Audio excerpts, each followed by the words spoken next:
ये जो right of private defence है, अभी ये किस सेक्शन में है वो सब बाद में देखेंगे।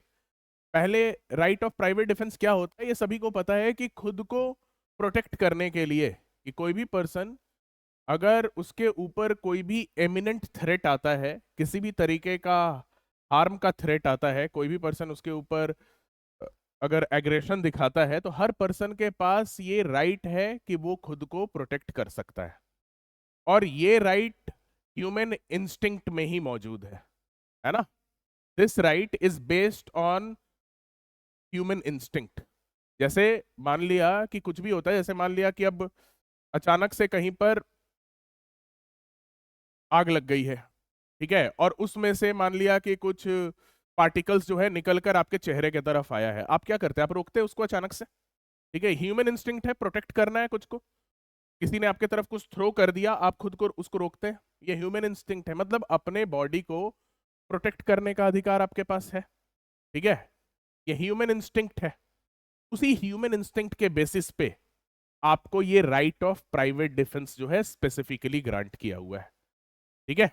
तो इसका अंडरलाइंग प्रिंसिपल क्या है? जो प्रिमिटिव ह्यूमन इंस्टिंक्ट होता है वही इसका अंडरलाइंग प्रिंसिपल है, ठीक है, जिसको कि स्पेसिफिकली स्टैट्यूट में दिया गया है, और उसका पर्टिकुलर स्कोप क्या होगा, उसके ऊपर क्या लिमिटेशंस होंगे, वो आपको स्पेसिफिकली बताए हुए हैं, ठीक है। अब राइट ऑफ प्राइवेट डिफेंस को अगर हम इसको लीगल सेंस में देखें, तो ये जो राइट ऑफ प्राइवेट डिफेंस है ये आप कब एक्सरसाइज करते हैं? When do you exercise it? इससे रिलेटेड जो अभी हम लोग जनरल डिस्कशन कर रहे हैं ये आप अच्छे से ध्यान लगा के समझिए, फिर प्रोविजन आपको बहुत ही इजीली समझ में आ जाएगा। प्रोविजन मुश्किल नहीं है, बहुत इजी प्रोविजंस है ना, बस आपको कैटेगोरिकली सभी को पढ़ना है। तो ये जो राइट ऑफ प्राइवेट डिफेंस आपको आईपीसी या बीएनएस में दिया गया है, ये इंपावर करता है किसी भी इंडिविजुअल को प्रोटेक्ट करने के लिए। हर इंडिविजुअल के पास राइट है कि वो प्रोटेक्ट कर सकता है अपने बॉडी को, किसी और के भी बॉडी को, ठीक है। प्रोटेक्ट बॉडी और प्रॉपर्टी। प्रॉपर्टी और बॉडी दोनों प्रोटेक्ट करने का राइट है किसी भी पर्सन को। कब? जब वहां पे सिचुएशन ऐसा है कि स्टेट का प्रोटेक्शन अवेलेबल नहीं है ना। When no protection of state is available, no protection of state is available. अगर स्टेट का प्रोटेक्शन आपके पास अवेलेबल है, किसी ने आपको थ्रेट दिया है कि कल वो आपको हार्म कॉज करेगा, आप जाके पुलिस को कंप्लेन लिख दीजिए, ठीक है। आपको लग रहा है कि कोई पर्टिकुलर पर्सन आपको इंजर कर सकता है, आपके प्रॉपर्टी को छीन सकता है, ठीक है, आपके प्रॉपर्टी को डिस्ट्रॉय कर सकता है, आपको मार सकता है, किसी आपके रिलेटिव को मार सकता है या अटैक कर सकता है, तो आपके पास आप जाके वहां पे पुलिस कंप्लेन लिखिए। या फिर मान लिया कोई ऑफेंस हो गया है, आपके अगेंस्ट चोरी हो गई है, किसी का मर्डर हो गया है, तो आप स्टेट का प्रोटेक्शन तो ले ही सकते हैं, जाके आप पुलिस को बता दीजिए। लेकिन जहां पे स्टेट का प्रोटेक्शन अवेलेबल नहीं है और अभी ऑफेंस हुआ नहीं है, अभी आपके ऊपर थ्रेट जो है बना हुआ है कि कोई पर्टिकुलर पर्सन जो है आपके बॉडी को नुकसान पहुंचा सकता है, आपके प्रॉपर्टी को नुकसान पहुंचा सकता है, और वहां पे स्टेट का प्रोटेक्शन अवेलेबल नहीं है, मतलब इतना टाइम नहीं है कि आप जाकर अभी पुलिस को कंप्लेन करें। कोई पर्टिकुलर पर्सन आपके घर पे आ गया है पिस्टल लेकर, वो और वो आपको मारने के लिए खोज रहा है, ठीक है। आपके पास इतना टाइम नहीं है कि आप वहां पे पुलिस को जाकर आप कंप्लेन दें। आप वहां पे अगर आपके पास कोई प्राइवेट डिफेंस का मीन्स है, मेजर्स है, आप अपने बॉडी को प्रोटेक्ट करने के लिए वो प्राइवेट डिफेंस यूज कर सकते हैं। कोई पर्टिकुलर पर्सन आप पे अटैक कर दिया, ठीक है, वहां पे थोड़ी है कि पुलिस को फोन लगाने का टाइम ही नहीं है वहां पे, राइट। तो प्राइवेट डिफेंस आपको मिला हुआ है, आपको बॉडी को प्रोटेक्ट करने के लिए, प्रॉपर्टी को प्रोटेक्ट करने के लिए। बेस्ड किस पे है? बेसिक ह्यूमन इंस्टिंक्ट पे, कि हर पर्सन जो है अपने बॉडी का प्रोटेक्शन करता है, अपने प्रॉपर्टी का प्रोटेक्शन करता है। ये बेसिक ह्यूमन इंस्टिंक्ट है, ठीक है, उसी पर ये बेस्ड है। और ये तभी अवेलेबल है जहां पे स्टेट से कोई असिस्टेंस अवेलेबल नहीं है, स्टेट का कोई प्रोटेक्शन अवेलेबल नहीं है, पुलिस का कोई प्रोटेक्शन वहां पे अवेलेबल नहीं है, तभी जाकर आप इस राइट को प्रोटेक्ट कर सकते हैं, ठीक है। अब इसका नीड क्यों है? What is the need and importance of right of private defence? Need and importance of right of private defence. What is the need, what is the importance? ठीक है, तो इसका नीड इसलिए क्योंकि किसी भी पर्सन के लाइफ, लिम्ब, प्रॉपर्टी को प्रोटेक्ट करने का ड्यूटी किसका है? स्टेट का है. ठीक है, स्टेट का रिस्पॉन्सिबिलिटी है कि लोगों को प्रोटेक्शन दे.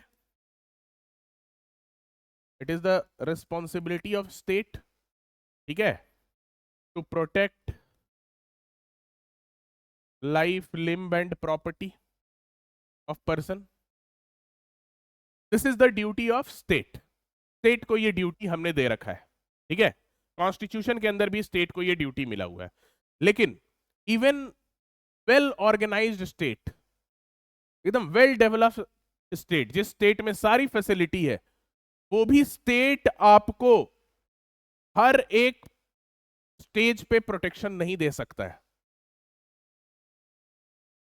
स्टेट हर एक पर्सन के लिए 24 घंटे पुलिस तैनात नहीं कर सकता है. ठीक है, स्टेट का रिस्पॉन्सिबिलिटी है, बट स्टेट का रिसोर्स जो है वो लिमिटेड होता है, चाहे वो कितना भी डेवलप्ड स्टेट क्यों ना हो. स्टेट का रिस्पॉन्सिबिलिटी है, चाहे वो कोई भी कितना भी डेवलप्ड कंट्री क्यों ना हो. यूनाइटेड स्टेट्स एक बहुत ही डेवलप्ड कंट्री है. क्या वो अपने हर एक सिटीजन के लिए क्या वहां पे पुलिस प्रोटेक्शन दिए हुए हैं? हर एक सिटीजन के लिए एक पुलिस की उसके अगेंस्ट देखते रहो, कोई हार्म ना कॉज कर दे, है ना? कि कोई रोड पे जा रहा है, रोड पे कुछ खा रहा है, देखते रहना, चेक करते रहना. हर एक पर्सन के लिए तो प्रोटेक्शन अवेलेबल नहीं है. तो कितना भी रिसोर्स रिच स्टेट हो, वो अपने हर एक सिटीजन को प्रोटेक्शन 24 घंटे 24 आवर्स नहीं दे सकता है. स्टेट कब प्रोटेक्शन दे सकता है? मान लिया कि आपके ऊपर कोई खतरा है, तो आपने पुलिस से जाके प्रोटेक्शन मांग लिया, तो पुलिस वहां पे आपको प्रोटेक्ट कर सकता है. आपके अगेंस्ट कोई हार्म हुआ, उसका किसी ने कंप्लेन किया, इंफॉर्मेशन दिया, तो पुलिस प्रोटेक्ट कर सकता है. पुलिस को खुद से कहीं और से इंफॉर्मेशन मिल गई, पुलिस आके प्रोटेक्ट कर सकता है. लेकिन 24/7 तो किसी को प्रोटेक्शन कोई भी रिसोर्स रिच स्टेट भी नहीं दे सकता है. तो नीड प्राइवेट डिफेंस का इसीलिए है. प्राइवेट डिफेंस का राइट आपको स्टेट ने दिया है.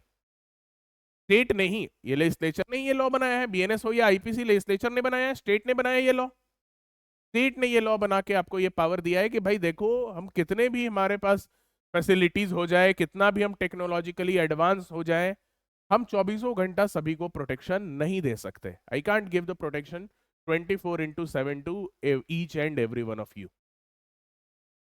तो इसीलिए कभी कभी थोड़ा खुद से प्राइवेट डिफेंस एक्सरसाइज कर लेना, है ना?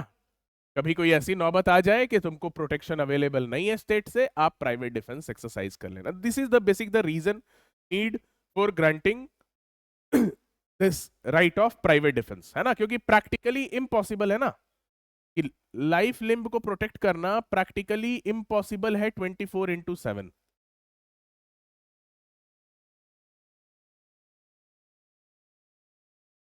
24/7 आप प्रोटेक्शन नहीं दे सकते हर एक पर्सन को. ठीक है, तो ऐसे सिनेरियो में पर्सन का एक इंस्टिंक्ट होता है सेल्फ प्रिजर्वेशन का, है ना? तो उस सेल्फ प्रिजर्वेशन के इंस्टिंक्ट के बेसिस पे आप अपना प्राइवेट डिफेंस एक्सरसाइज कर सकते हैं.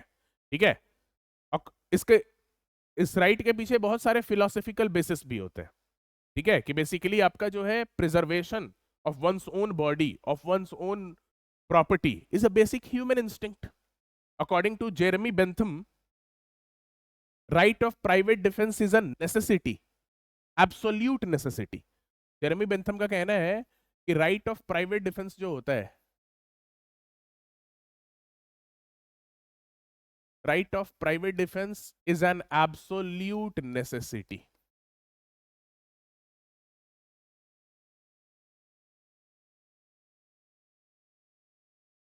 एब्सोल्यूट नेसेसिटी है, इसके बिना, ठीक है, कोई भी क्रिमिनल लॉ अगर प्राइवेट डिफेंस को एक्नॉलेज नहीं करता है, ठीक है, तो फिर वो क्रिमिनल लॉ जस्ट लॉ नहीं है. Because right of private defence is an absolute necessity and it must be incorporated in every criminal law. Are you getting it? समझ रहे हैं? तो हर एक क्रिमिनल लॉ में राइट ऑफ प्राइवेट डिफेंस आपका होना चाहिए. It is a highly prized and valuable right which has been granted to a citizen. है ना? एक बहुत ही वैल्यूएबल राइट है जो सभी को दिया गया है. अब नहीं तो नहीं रहेगा प्राइवेट डिफेंस, मतलब सामने वाला मार रहा है लेकिन हम उसको मार नहीं सकते हैं, क्योंकि हम मारेंगे तो वो ऑफेंस हो जाएगा. ठीक है? सामने वाला मार रहा है, ठीक है, मारने दो, पुलिस के पास जाएंगे कंप्लेन करने बाद में. ठीक है? कि मर्डर कर रहा है, कर लेने दो, बाद में पुलिस के पास जाएंगे, ऐसा नहीं करेंगे ना. तो it is a highly valued and precious right. ठीक है? अब फाउंडेशन प्रिंसिपल, अगर इसका मतलब आपको अंडरलाइंग फाउंडेशनल प्रिंसिपल अगर आपको पॉइंट आउट करना हो, ठीक है, कि क्या क्या फाउंडेशनल प्रिंसिपल्स हो सकते हैं राइट ऑफ प्राइवेट डिफेंस के. Foundational principles of right of private defence बहुत सारे हो सकते हैं. ठीक है? फाउंडेशनल प्रिंसिपल क्या क्या है? कि self help is the first rule of criminal law. पहला, self help is the first rule of criminal law. किसी भी क्रिमिनल लॉ का one of the first rule होता है कि आप खुद का मदद खुद करिए जब वहां पे नेसेसरी सिचुएशन हो. ठीक है? दूसरा जो मैंने आपको कब से बताया, self preservation is a natural instinct. जो अभी हम लोग पढ़े हैं उसको समराइज कर रहे हैं हम. Self preservation is a natural instinct.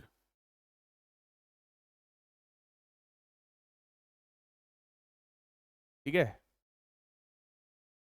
But आगे कुछ और भी प्रिंसिपल है कि exercise of right of private defence is conditional. Exercise of right of private defence is conditional. When I say exercise of right of private defence is conditional, इसका मतलब क्या है? क्या कंडीशन है? What is the condition for the exercise of right of private defence? कि absence of protection from state, कि वहां पे कोई भी स्टेट से आपको एड अवेलेबल नहीं हो. No aid available from state, तभी आप एक्सरसाइज करेंगे.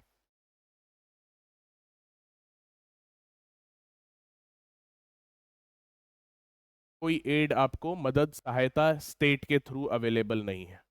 और एक और लास्ट जो बहुत इंपॉर्टेंट फाउंडेशनल प्रिंसिपल है, force used during private defence must be reasonable.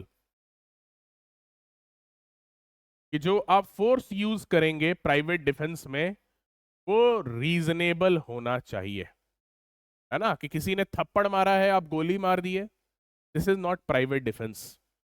आपको फोर्स उतना ही यूज करना है जितने से आप उस डेंजर को या थ्रेट को आप अवॉइड कर सकें, अवॉइड कर सकें. आपको अननेसेसरी डिस्प्रोपोर्शनेट फोर्स यूज नहीं करना है. जो फोर्स यूज करना है that must be reasonable. Right? इधर का वो लाइट्स ऑन,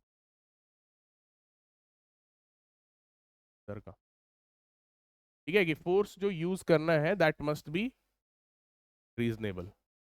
ओके, ठीक है. चलिए, ठीक है. तो ये कुछ फाउंडेशनल प्रिंसिपल्स हैं राइट ऑफ प्राइवेट डिफेंस का, है ना? कि self help first rule of criminal law, self preservation is a natural human instinct, exercise of private defence is conditional जहां पे स्टेट का एड अवेलेबल नहीं है, and the lastly force used in private defence must be reasonable. ठीक है? क्योंकि अगर आपने, देखो ये दो बहुत इंपॉर्टेंट है, अगर प्राइवेट डिफेंस का भी राइट आपने अनरिस्ट्रिक्टेड वे में दे दिया तो फिर वहां पे माइट इज राइट वाला खेल हो जाएगा. जिसके पास ज्यादा पावर है वो प्रिवेल करेगा. है ना? कि सामने वाला अटैक कर रहा है, आप उस पर कोई रेस्ट्रिक्शन नहीं लगाए, प्राइवेट डिफेंस में कोई कुछ भी कर सकता है, तो सामने वाले का मर्डर ही कर दे वो.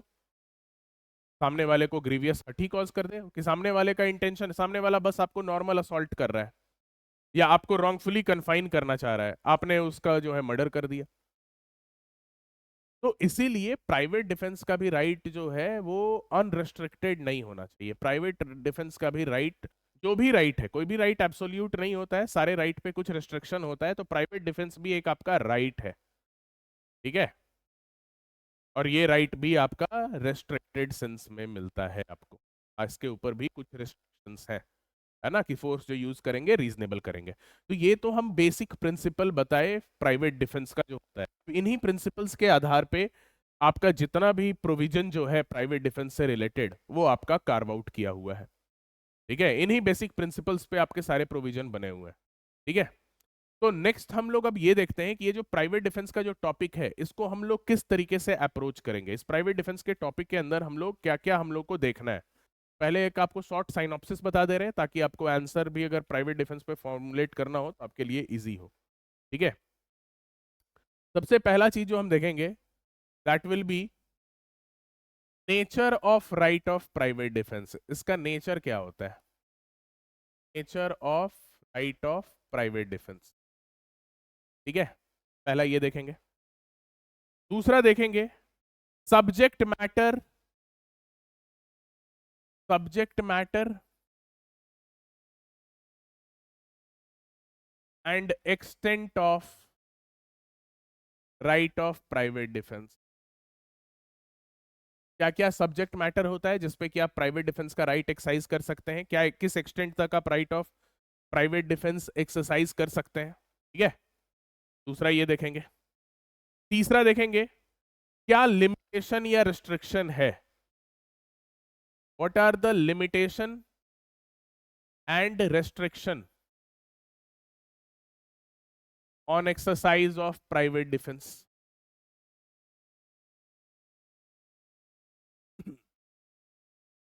ठीक है। उसके बाद commencement and continuation of right of private defence, कि कब से आप प्राइवेट डिफेंस एक्सरसाइज करना स्टार्ट कर सकते हैं और कब तक आप एक्सरसाइज कर सकते हैं। Commencement and continuation of right of private defence, ठीक है। और lastly when death can be caused in exercise of right of private defence, when death can be caused in exercise of right of private defence, कब death भी cause किया जा सकता है while exercising private defence. तो ये आपका 1 3 4 5, ये 5 सब हेडिंग्स हैं जिसके अंदर हम लोग ये पूरे प्राइवेट डिफेंस के टॉपिक को समझेंगे, ठीक है। साइनॉप्सिस को लिख भी लेना, आंसर फॉर्मुलेट करने में आसानी होगा, ठीक है। मेनली यही पढ़ना है प्राइवेट डिफेंस में, इसके अलावा कुछ और पढ़ना है क्या? इसके अलावा एक दो मिसलेनियस सेक्शन है वो भी देख लेंगे। एक दो मिसलेनियस सेक्शन आपको है कि कब क्या आप अनसाउंड माइंड के पर्सन के एक्ट के अगेंस्ट भी प्राइवेट डिफेंस एक्सरसाइज कर सकते हैं कि नहीं, क्या आप किसी इनोसेंट को भी प्राइवेट डिफेंस में मार सकते हैं कि नहीं। तो वो कुछ कुछ मिसलेनियस सेक्शंस है वो हम लोग देख लेंगे अलग से, बट मेनली बाकी के जितने भी सेक्शंस है वो इन्हीं चीजों के बारे में बात करता है ना, कि आपका प्राइवेट डिफेंस का सब्जेक्ट मैटर क्या होगा, उसके ऊपर क्या लिमिटेशन होगा। जैसे सब्जेक्ट मैटर और extent of right of private defence IPC में ये आपको सेक्शन 97 में दिया हुआ है, ठीक है, आईपीसी में। पीएनएस में कहां पे दिया होगा, पीएनएस में प्राइवेट डिफेंस किस सेक्शन से स्टार्ट होता है? हाँ तो ये 35 में होगा, ठीक है। लिमिटेशन और restriction on exercise of private defence IPC में सेक्शन 99 में दिया हुआ है, ठीक है। तो इसमें 37 में दिया होगा पीएनएस में। Commencement and continuation of right of private defence IP में आईपीसी में आपको 102 से लेके 102 103 105 में दिया हुआ है ना, 102 में बेसिकली दिया हुआ है। 102 में प्रॉपर्टी वाले कॉन्टेक्स्ट में दिया है, 105 में सॉरी 102 में बॉडी वाले कॉन्टेक्स्ट में दिया है, 105 में प्रॉपर्टी वाले कॉन्टेक्स्ट में। पीएनएस में भी वैसे ही दिया हुआ है, ये देखेंगे अभी हम लोग चलेंगे तो देखेंगे। फिर कब डेथ कॉज किया जा सकता है in exercise of right of private defence, तो आईपीसी में ये सेक्शन 100 और 103 में कि 104 में? प्रॉपर्टी वाले कॉन्टेक्स्ट में डेथ कब कॉज कर सकते हैं? 103 में। तो आईपीसी में ये सेक्शन 100 और 103 में बताया हुआ है कि कब आप प्राइवेट डिफेंस में डेथ भी कॉज कर सकते हैं। सेक्शन 100 में बताया है कि कब आप private defence in respect of body अगर एक्सरसाइज कर रहे हैं तो आप डेथ कॉज कर सकते हैं। 103 में बताया है कब आप private defence in respect to property आप एक्सरसाइज कर रहे हैं तो किसी का डेथ कॉज कर सकते हैं। ठीक है, राइट। पीएनएस में कहाँ पे दिया है अभी हम लोग आगे देखेंगे, अभी हम लोग पढ़ेंगे। तो मेनली हम लोग को इन्हीं सारे सब हेड के अंदर आपको ये टॉपिक को कवर करना है, प्राइवेट डिफेंस को, है ना। तो सबसे पहला हम लोग देखते हैं what is the nature of right of private defence. ठीक है, क्या नेचर होता है प्राइवेट डिफेंस के राइट का। अब ये बेयर एक्ट के अपार्ट ये डिस्कशन है ना। बेयर एक्ट में तो स्पेसिफिकली नहीं दिया है, बट बेयर एक्ट से भी हम इंप्लाई कर सकते हैं। सबसे पहले तो जनरल रूल समझ लेना है कि जनरल रूल कहां दिया गया है। जनरल रूल आपका सबसे पहला सेक्शन में दिया है। जनरल रूल आपको सेक्शन 34 पीएनएस में और सेक्शन 96 आईपीसी में। जनरल रूल आपका क्या बताता है?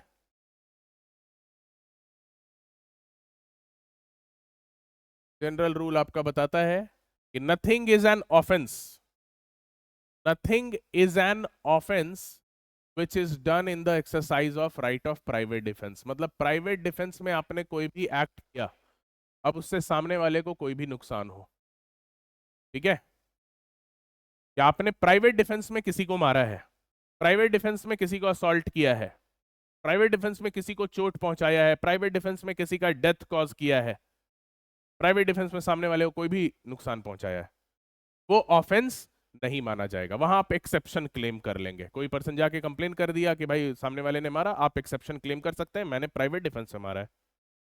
तो इस तरीके से ये एक्सेप्शन की तरह काम करता है। तो ये तो चलो जनरल रूल है। अब जो सबसे पहला चीज हमें समझना है कि ये जो प्राइवेट डिफेंस है, अगर प्राइवेट डिफेंस में हमने कोई राइट ऑफ प्राइवेट डिफेंस है, इसमें अगर हमने कोई एक्ट किया है वो ऑफेंस नहीं होगा। तो ये राइट ऑफ प्राइवेट डिफेंस का नेचर क्या होता है, क्या इसकी प्रकृति होती है। ठीक है, तो nature of right of private defence सबसे पहले देखते हैं हम लोग।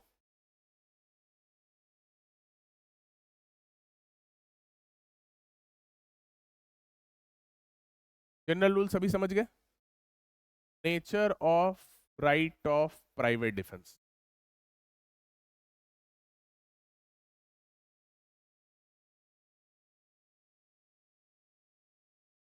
इसके बहुत सारे नेचर्स होते हैं। ठीक है, पहला आप कह सकते हैं कि इसका जो नेचर होता है basically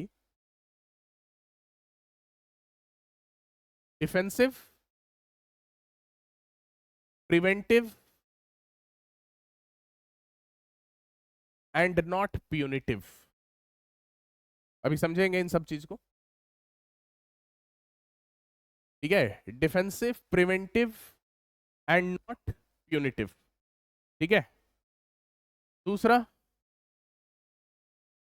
it is not available to aggressor.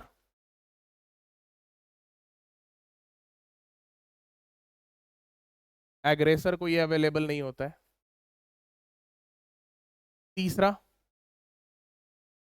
दूसरा ये किसी भी एग्रेसर को अवेलेबल नहीं होता है। तीसरा not available against lawful act.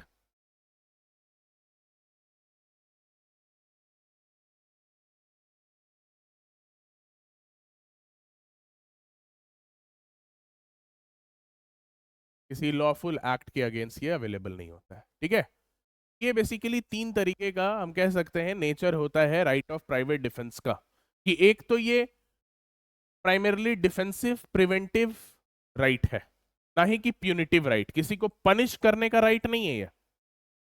जो आपका राइट ऑफ प्राइवेट डिफेंस है, it is a not a right to punish anyone, it is basically a defensive right, है ना, प्रिवेंटिव राइट। आप कोई ऑफेंस होने से खुद को वहां पे बचा रहे होते हैं।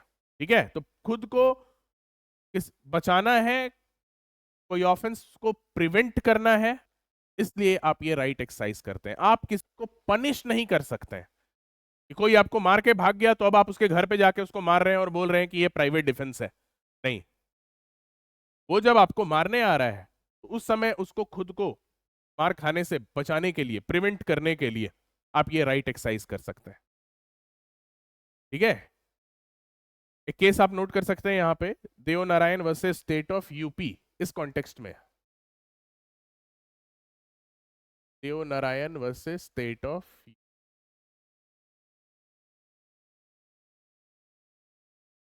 1973। ठीक है, हाँ, पहला वाला जो नेचर है उसमें आप वो केस नोट कर सकते हैं। ठीक है, इस केस में कोर्ट ने बताया कि private defence is only available when circumstances justifies so, because it is not a punitive right. किसी को पनिश करने का राइट नहीं है। It is a right only to defend oneself, it is a right only to protect one self.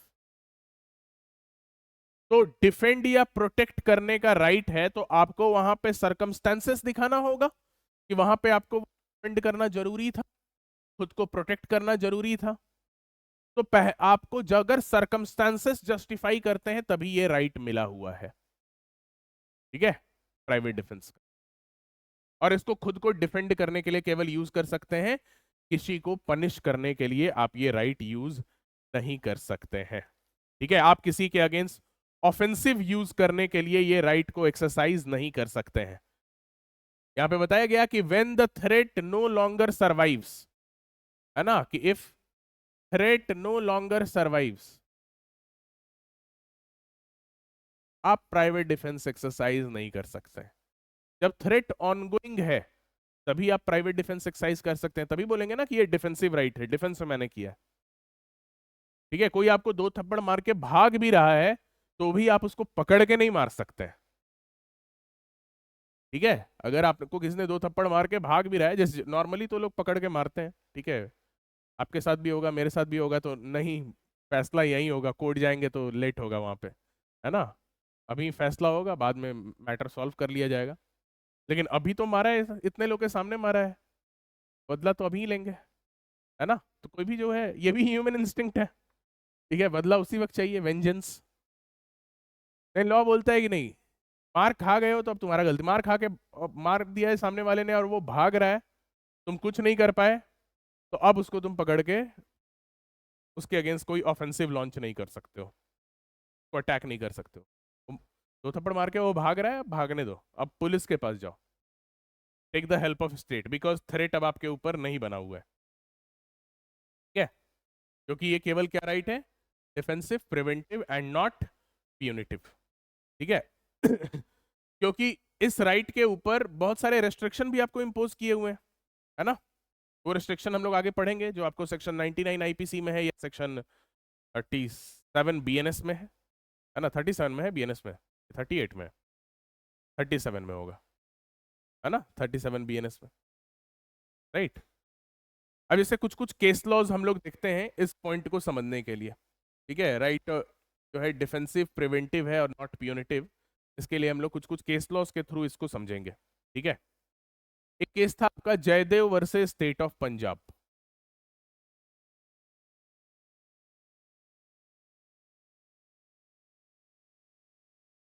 पहला वाला point अभी discuss कर रहे हैं हम लोग, ठीक है, जो भी केसेस हम पढ़ रहे हैं ये पहले वाले कॉन्टेक्स्ट में।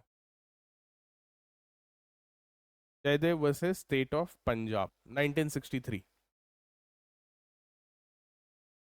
इस केस में क्या हुआ कि एक पर्टिकुलर पीस ऑफ लैंड जो है अक्यूज ने परचेस किया एक नेबरिंग विलेज में, दूसरे के गांव में किसी ने जमीन परचेस किया और वहां पर जाकर वो खेती कर रहा था।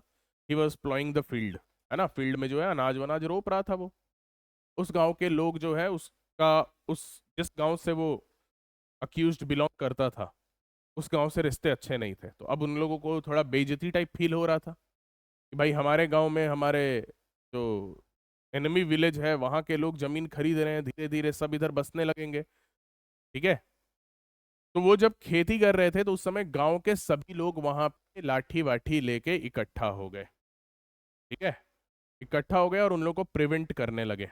अब वो लोग पूरा घेर लिए, समझ रहे हो ना, जैसे कोई पर्टिकुलर पर्सन खेती कर रहा है, अपना 10-15 लोग थे, लेकिन जो खेती कर रहे थे उन लोगों के पास बंदूक थी, ठीक है, उनके पास वेपन था। वो लोग खेती, क्योंकि उन लोगों को भी पता था भाई दूसरे गांव में जाके खेती कर रहे हैं, थोड़ा बहुत तो चाहिए प्रोटेक्शन।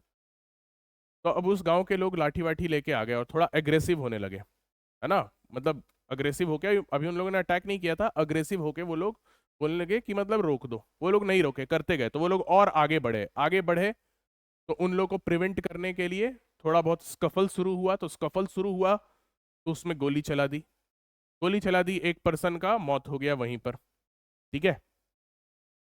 उस पर्सन का नाम था अमीन लाल, ठीक है, नाम कोई इंपॉर्टेंट नहीं है। तो एक पर्टिकुलर पर्सन का वहां पे डेथ हो गया। उसके बाद गोली से डेथ हुआ तो बाकी गांव वाले भागने लग गए फिर। अब भागने लग गए तो ये लोग और दो को गोली चला दिए, दो और लोग मर गए भीड़ में।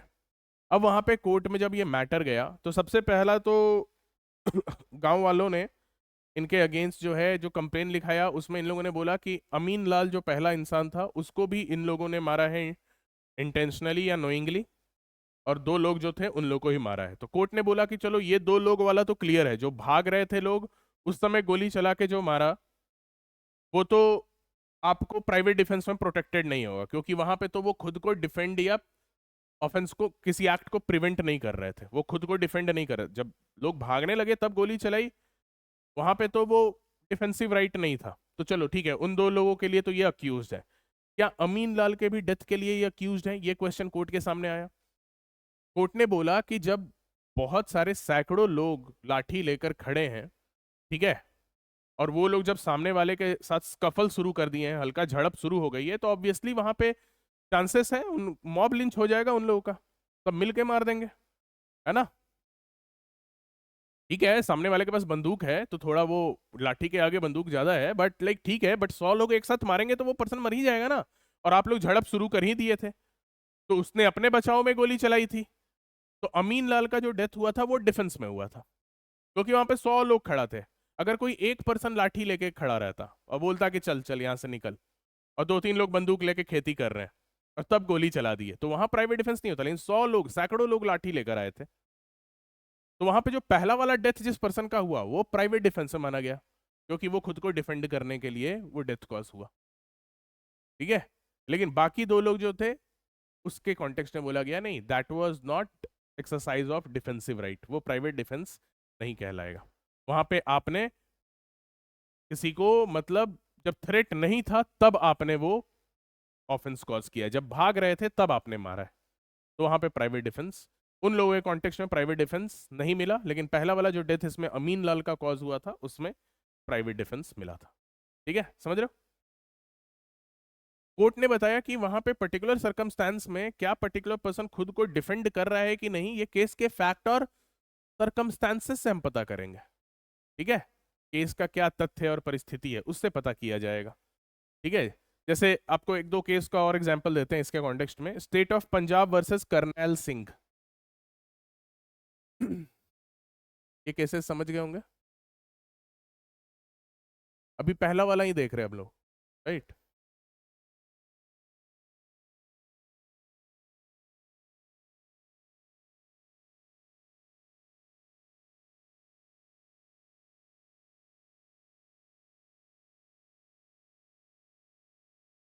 State of Punjab versus Karnail Singh,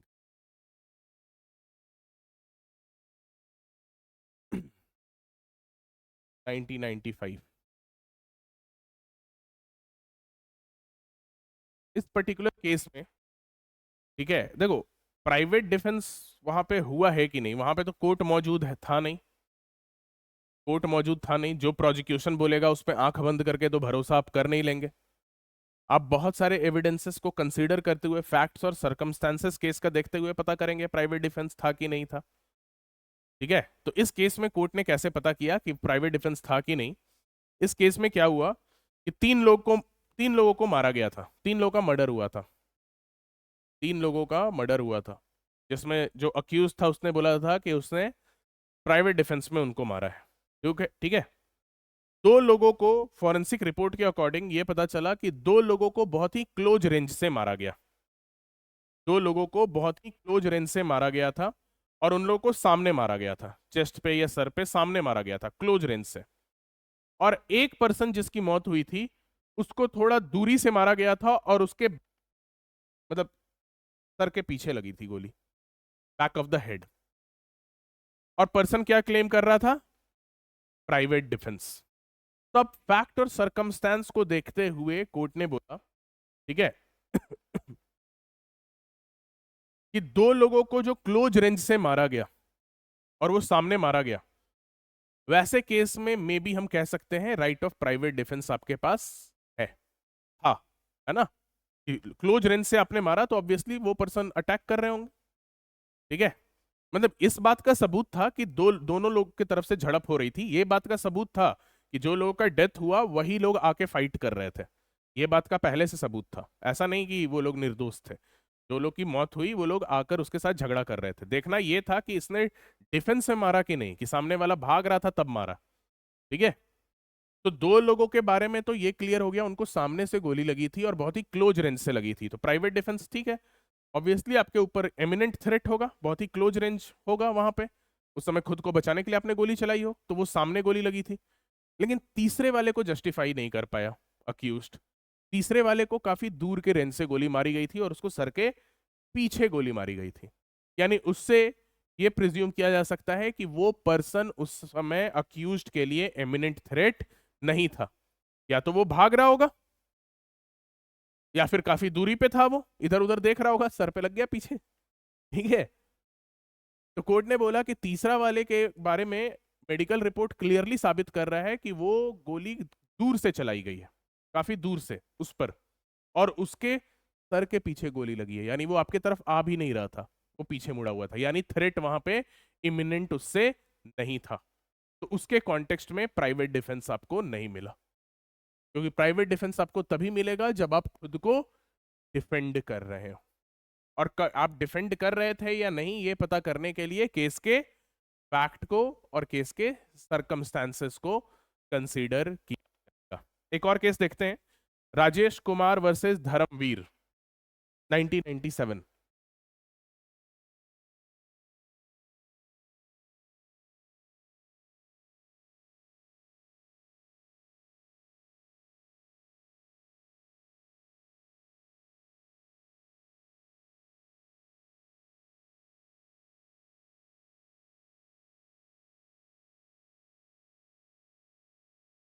Rajesh Kumar versus Dharmveer.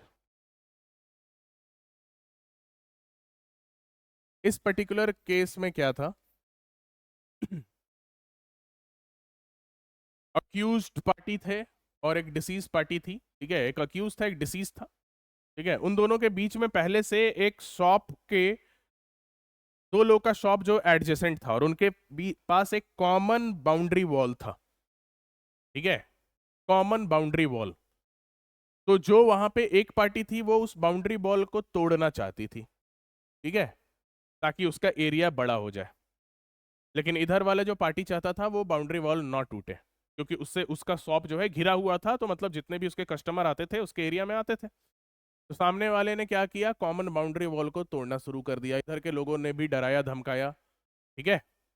और फिर दोनों के बीच में हाथापाई होने लगी। और फिर उसके बाद जो लोग तोड़ रहे थे उनमें से एक का मर्डर हुआ। और मर्डर कहाँ पे हुआ? मर्डर हुआ लेन में, जो शॉप के बाहर जो लेन था उसमें मर्डर हुआ। शॉप के बाहर क्या लेन था, रोड पे मान के चलो, शॉप के बाहर जो रोड था मर्डर वहां हुआ था। तो कोर्ट के पास ये तथ्य और परिस्थिति दिए गए। अब यहाँ पे कोर्ट ने कहा कि यहाँ पे क्या है, आप प्रॉपर्टी को प्रोटेक्ट करने के लिए आपके बीच में झड़प शुरू हुई थी, ठीक है, आपके प्रॉपर्टी को तोड़ा जा रहा था, मतलब मिसचीफ कॉज किया जा रहा है आपके प्रॉपर्टी के अगेंस्ट। मिसचीफ ही हुआ ना, डिस्ट्रॉय कर रहे हैं ना किसी के प्रॉपर्टी को, राइट। तो आपके प्रॉपर्टी को जब तोड़ा जा रहा था, तो आप प्राइवेट डिफेंस कब एक्सरसाइज कर सकते हैं? जब आपके प्रॉपर्टी को तोड़ा जा रहा हो। तो मान लो यहां पे तोड़ा जा रहा है, मर्डर हुआ है वहां पे, ठीक है।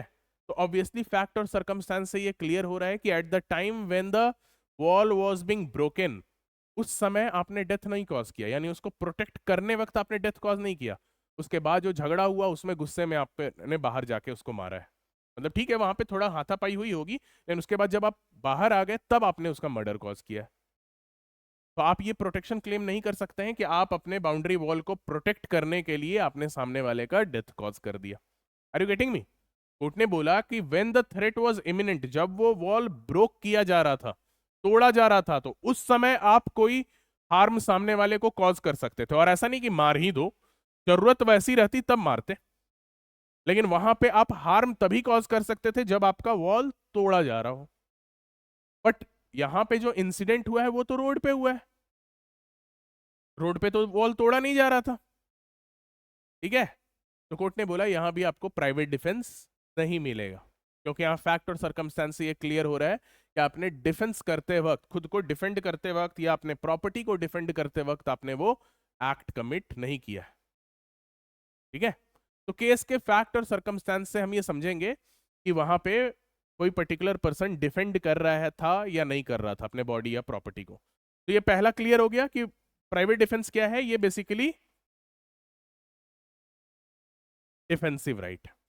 ठीक है, डिफेंसिव है, प्रिवेंटिव है एंड नॉट प्यूनिटिव। अब आते हैं दूसरे पे। दूसरा क्या है? Private defence is not available against aggressor.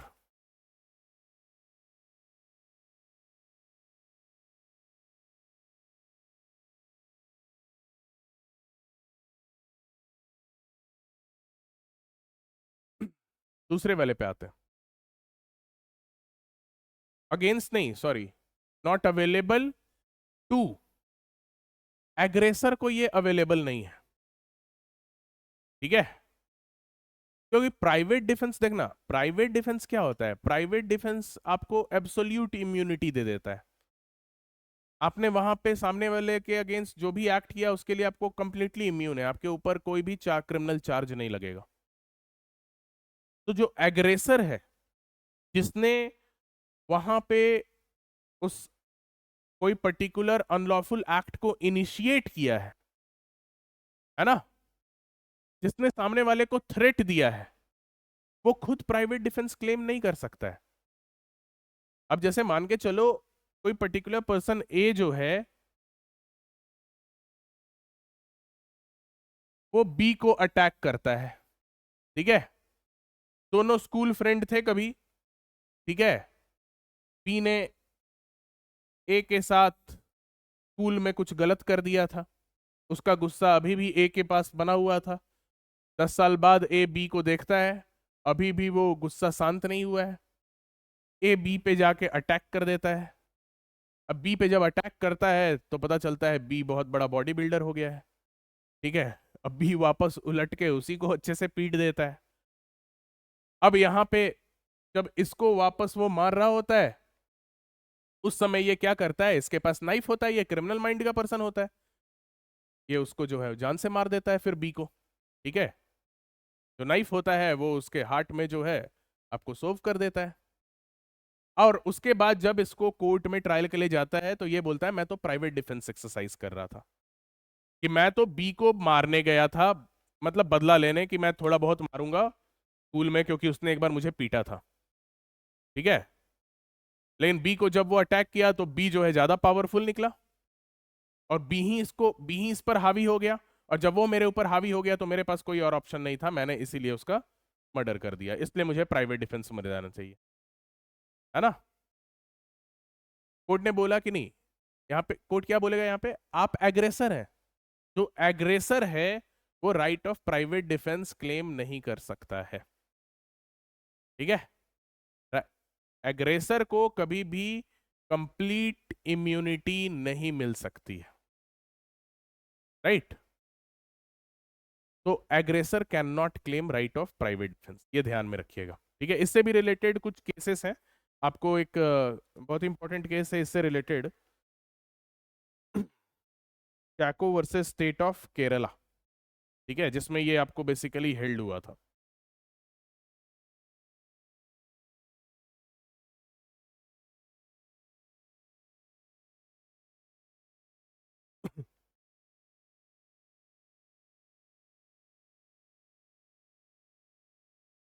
Versus state of Kerala.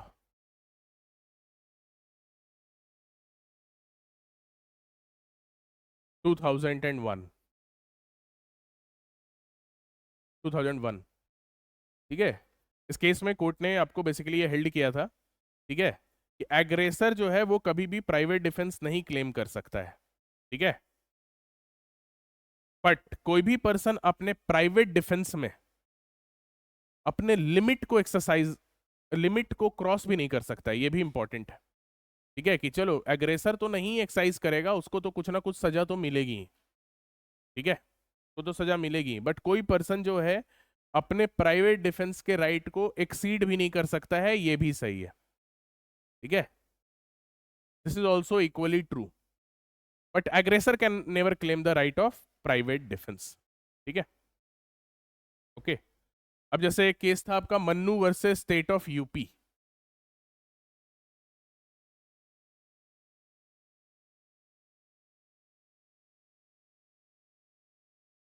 State of UP 1979।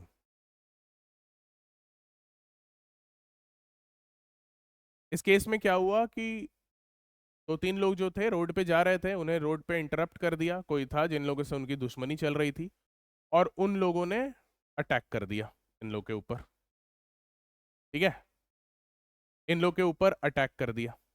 मतलब जैसे मान के चलो हम दो तीन लोग जा रहे हैं, हम लोग, हमारे ऊपर सामने वाले ने क्या कर दिया, अटैक कर दिया।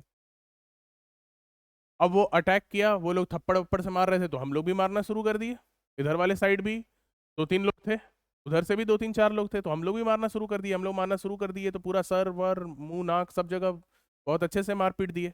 अब उसमें उधर से एक ने क्या किया, पिस्टल निकाला और इधर वाले लोग को गोली मार दी, और वो लोग बाद में बोले कि ये प्राइवेट डिफेंस हम क्लेम करना चाहते हैं। मतलब दो तीन लोग रोड पे शांति से जा रहे हैं, कुछ दो तीन लोग आते हैं, उन लोगों के साथ हाथापाई शुरू कर देते हैं, तो वो लोग भी रिटेलिएशन में हाथापाई शुरू कर देते हैं, उन लोगों का हाथ ज़्यादा मोटा होता है तो ज़्यादा चोट लगने लगता है अग्रेसर्स को। अब उस पर क्या होता है, ये लोग समझ गए कि फिजिकल फाइट में तो हम जीत नहीं पाएंगे, तो ये लोग बंदूक निकाल के गोली मार दिए, और बाद में कोर्ट में ये डिफेंस ले रहे हैं कि सामने वाला मेरे ऊपर हावी हो रहा था, है ना, कि उन्होंने कोर्ट के सामने इंजरी दिखाई कि देखिए उन्होंने यहाँ पे मुझे हार्म कॉज किया है, यहाँ हार्म कॉज किया है, मेरा एक आंख फूट गया है ना, नाक टेढ़ा हो गया है। बट एग्रेसर कौन था, रोका कौन, हाथापाई तुम लोगों में किसने शुरू की, तुम लोगों ने शुरू किया, ठीक है। तो अब एग्रेसर तुम ही थे, तुम यहाँ पे प्राइवेट डिफेंस क्लेम नहीं कर सकते हो कि मैंने जो है अपनी जान बचाने के लिए सामने वाले की जान ले ली, शुरुआत तो तुम्ही ने की ना। तुम ये नहीं बोल सकते हो कि मैंने अपना जान बचाने के लिए सामने वाले का जान ले लिया, ठीक है। Aggressor can not claim right of private defence, right, okay.